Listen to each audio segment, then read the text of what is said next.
How to enroll in Bank of America online banking. So hello guys, welcome back to my YouTube channel. In this video I'll be discussing about how to enroll in Bank of America online banking. So let's get started. So first thing first, just head over to your official online banking website, that is bankofamerica.com, and just click on enroll in the login box just like this as shown in the screen. So once you do that, on the step 2, what you need to do is just enter the last 6 digits of your Bank of America debit or credit card or account number. Then simply enter your social security number, that is SSN, or tax ID number, TIN as well. And once you do all of that, just click on continue.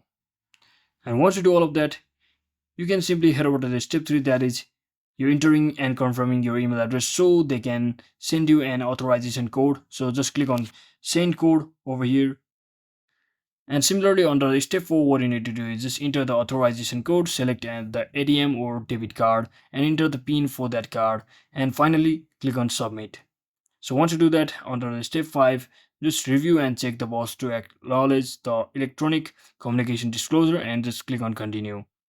So you can also take the help of these screenshots over here. And similarly, under step 6, you just have to review the checkbox to acknowledge the online banking service agreement and just click on continue. And finally, create your new online ID and password and confirm your password and click on continue. And select your security preference, then just click on continue. And just like that, you are now enrolled in online banking and ready to log in with your new online ID and password. So that is it for today guys. Thanks for watching. Don't forget to like and subscribe. See you on the next one.